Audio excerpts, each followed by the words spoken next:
In 2150, humanity learned the Earth's magnetosphere would collapse sometime in the next half-century, eliminating all life on the planet. Decisive action was required, but the secure transport of an entire civilization would demand a new kind of cooperation, a new kind of courage, and a new kind of union. Thus, in 2159, the United Colonies were formed to make that journey possible. Just 1 year later, the Galileo, the first of many colony ships, touched down here on Jemison, beginning a new era of human history, the age of the United Colonies. The effort and planning it must have taken to evacuate literally the entire planet. Can you imagine? The logistics alone must have been mind-boggling.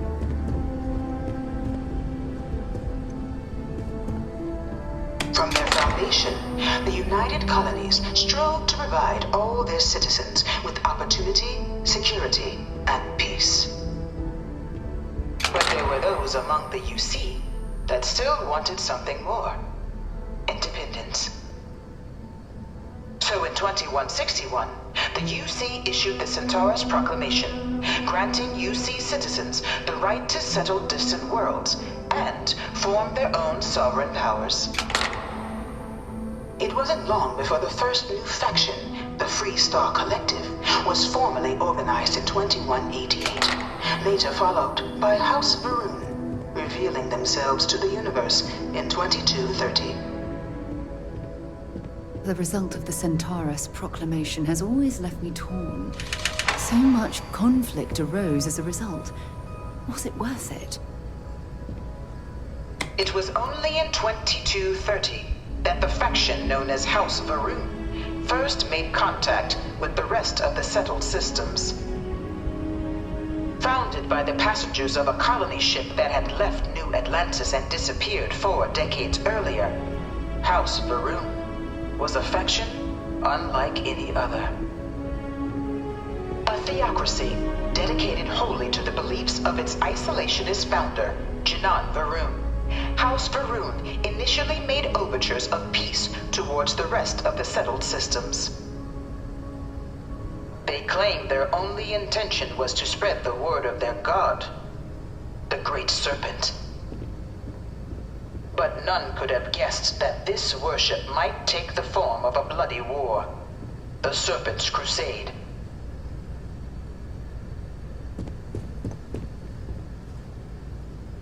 The Freestar Collective was initially founded in 2188, when the citizens of Aquila banded together with the pleasure city of Neon in mutual defense. But in 2194, after the deployment of a UC medical star station in orbit around their world, the citizens of Narion also requested to join the collective. The resulting rise in tensions between the Freestar Collective and UC culminated in the settled system's first intergalactic conflict, the Narion War.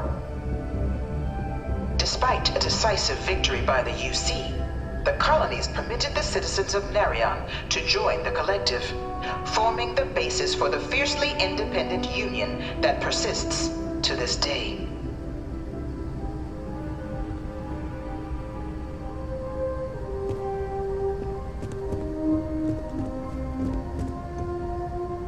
Beginning in 2240, House Varun forces declared all-out war on the rest of human civilization, initiating the Serpent's Crusade. Over the next 23 years, thousands of Freestar, UC, and independent souls were killed by agents of House Varun in the name of their serpent god. It was only with the death of their founder in 2263 and the succession of his heir, Jarek, that House Varun finally sued for peace. There remains, however, select members of House Varun who refuse to recognize the cessation of hostilities their leaders established. Even after House Faroon's mysterious disappearance, these zealots remain a threat to all who encounter them. Their pacification, a goal of all space.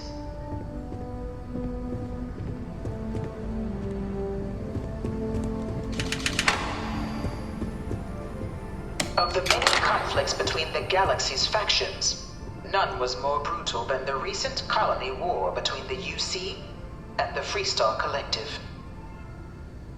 Set off by the unauthorized Freestar colonization of Vesta's Pride in 2308, a direct violation of the Nerion Treaty, the colony war spread quickly across the galaxy. Both sides deployed every tool at their disposal. Armadas of warships, mechanized combat platforms, or mechs, even bioengineered alien creatures, the infamous UC xeno-weapons. It was only in 2311 at the Battle of Cheyenne that the scales finally tipped, the Freestar Collective, utilizing their civilian fleet as a human shield, successfully crippled the superior United Colonies Navy. After their shocking victory against the galaxy's greatest navy, the Freestar Collective offered terms of peace, which the colonies, out of an interest in staving off any further human costs, accepted. The galaxy has been rebuilding ever since. The colony war was a horrible conflict that irreparably ruined the settled systems. There were times I felt that it would never end. Few settled worlds were left untouched by the colony war. But nowhere could the viciousness of modern warfare be seen more clearly than on the Freestar planet of Nera. Initially occupied by invading United Colonies forces as a forward operating position, repeated attempts to take and retake the planet by collective forces led only to devastation. Swaths of the world were transformed into scorched husks, a nightmarish testament to the depths of human ingenuity and human cruelty. And today, Nera remains a continuing reminder to the horrors of unfettered war.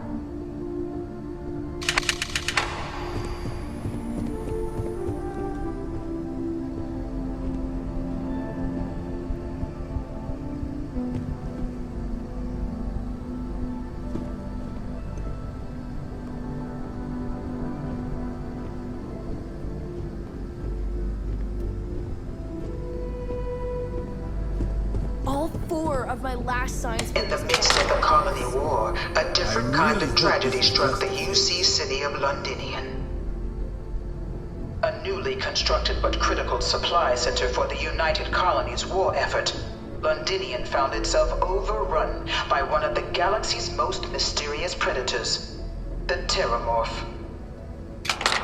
A rare but pervasive threat to all human-settled worlds, Terramorphs swept over the city, seemingly out of nowhere, on a scale never before seen in recorded history.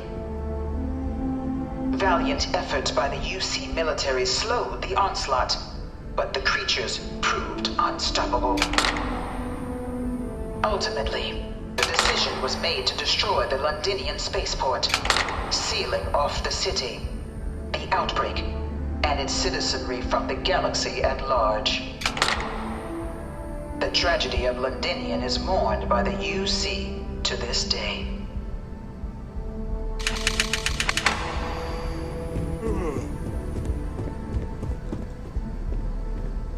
After the devastation wrought by the colony war, the UC and the Freestar Collective came together to ratify a treaty that became known as the Armistice. Both sides agreed to a vast reduction in standing forces, and that xeno-weapons and mech warfare would be outlawed. All related research was sealed away, accessible only in cases of dire emergency. But the Collective had another demand, that the active commanders of the UC military stand trial for their actions. The United Colonies, in the interest of peace and galactic security, agreed. In 2311, 3 United Colony senior officers were found guilty. Commander Henry Durant, General Indira Rastogi, and Fleet Admiral Francois Sanon, known better as Ve Victus. All were sentenced to death for their actions, bringing the colony war to a close and returning peace to the galaxy at long last.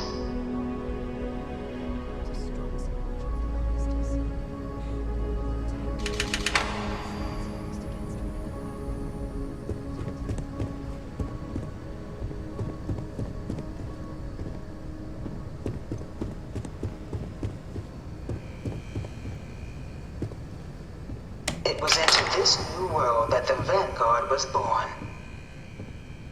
An official branch of the UC Navy, the Vanguard is the United Colonies Volunteer Fleet, serving a myriad of security, logistical, and reconnaissance roles. And after a sufficient length of service, UC citizenship is guaranteed to every Vanguard member. Open to all captains, regardless of origin, the Vanguard is leading the charge to protect and support the citizens of the United Colonies, wherever in the galaxy they may be.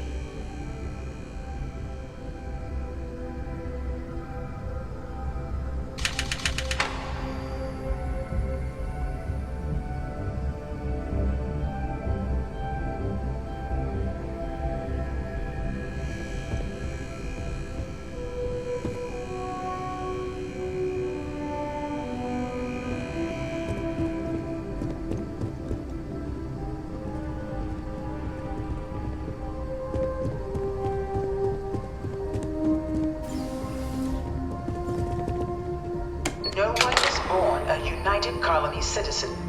Only through service to the UC can one hope to earn one's citizenship. But the UC prides itself on taking care of its people. Cost of living controls mean citizens pay less than their foreign counterparts for needs big and small. All citizens are issued a grant upon joining to get themselves on their feet. And only UC citizens have the opportunity to purchase property, getting the chance to live in one of the most beautiful cities in the settled systems. By joining the Vanguard today, you too can begin earning your place here, in the heart of galactic civilization, as a citizen of the United Colonies.